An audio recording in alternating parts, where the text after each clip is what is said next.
Dans cette séance, tu vas apprendre à faire des déplacements sur un quadrillage. Voilà un quadrillage. Je place un robot dans une case et je veux le faire avancer en suivant un programme de déplacement fléché. Voici le programme de déplacement du robot. Prends quelques instants pour le regarder et explique ce que tu vois. On a des flèches. Donc la flèche va à droite, à droite, à droite, puis vers le haut, encore à droite, puis vers le bas. Tu vas réfléchir à faire déplacer le robot en suivant ce trajet. Donc avec ton doigt, essaie de déplacer le robot sur le quadrillage et de trouver sur quelle case il arrive. Le robot va une première fois vers la droite, puis une deuxième fois vers la droite, une troisième fois vers la droite, il va vers le haut, il va encore vers la droite et il descend. Il arrive donc dans la case E3. Tu vas essayer de faire le même exercice. Tu as un nouveau programme de déplacement fléché, donc tu vas bien le regarder. Et tu vas essayer de faire ces déplacements au robot. Et il va arriver sur un des personnages. Est-ce qu'il va arriver sur la souris, sur le chat ou sur le chien? On suit le programme de déplacement fléché. Donc tu commences par faire descendre ton robot d'une case.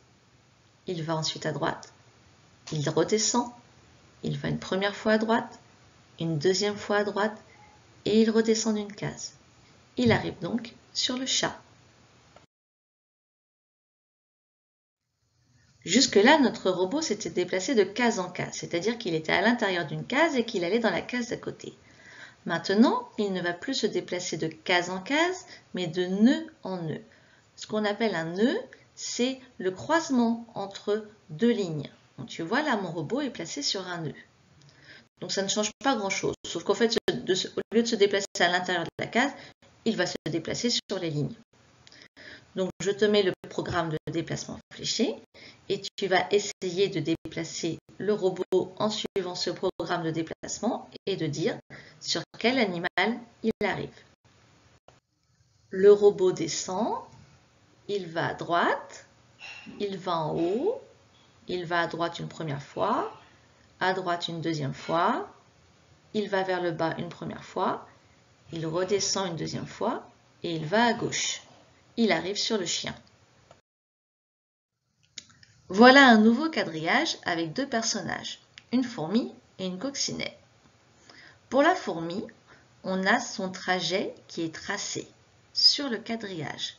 On te demande de le coder, c'est-à-dire d'écrire les flèches qu'on a suivies en bas, dans les carreaux qui sont en bas à côté de la fourmi. Pour la coccinelle, c'est le contraire.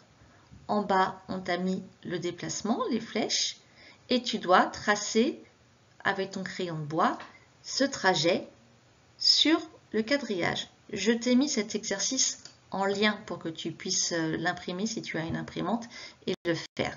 Si tu n'as pas d'imprimante, essaie de recopier sur une feuille et de faire le trajet de la coccinelle avec ton doigt. On commence par la fourmi. Il suffit de recopier dans le quadrillage du bas les flèches qui sont dans le quadrillage bleu. On a une première flèche qui va à droite, donc on la recopie dans le tableau.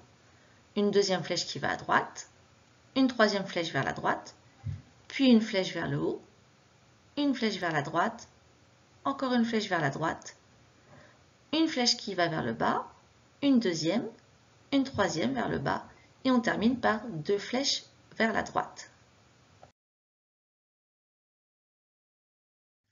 Pour la coccinelle, c'est le contraire.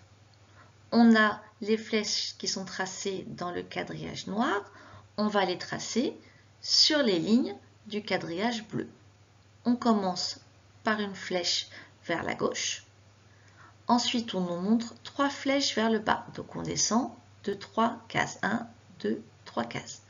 Ensuite, on nous montre trois flèches vers la gauche. Donc, on place trois flèches vers la gauche.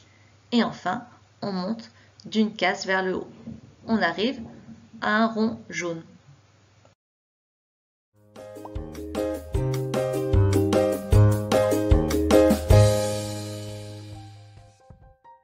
Je suis riche!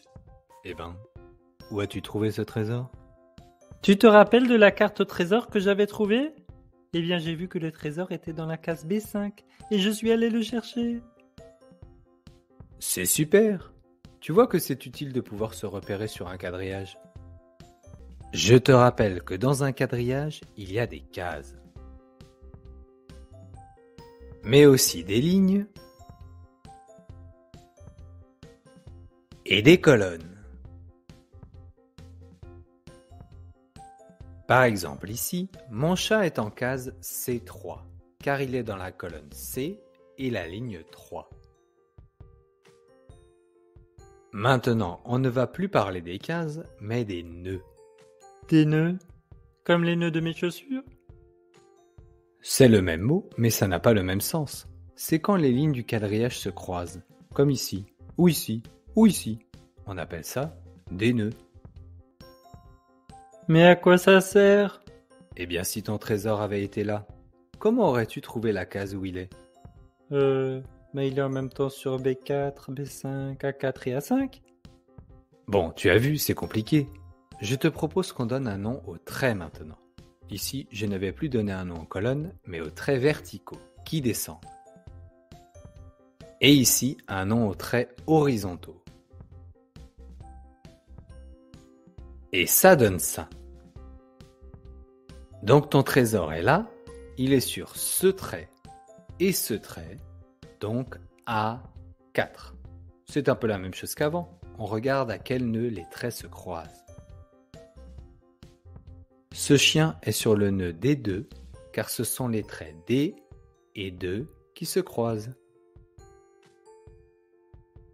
Toi derrière ton écran, tu peux mettre pause sur la vidéo et écrire sur ton ardoise ou une feuille sur quels nœuds sont le cheval, le moustique, la chauve-souris et le cerf. Continue la vidéo quand tu as terminé. Et voici les réponses. Maintenant nous faisons l'inverse. Mon chat doit aller sur le nœud B1. Donc je regarde où sont mes traits B et 1 et où ils se croisent. Et c'est ici. Allez, à toi de me montrer avec ton doigt où vont les autres animaux. Mets pause sur la vidéo pour prendre le temps de faire l'exercice. Voici les réponses. Alors, avais-tu tout trouvé?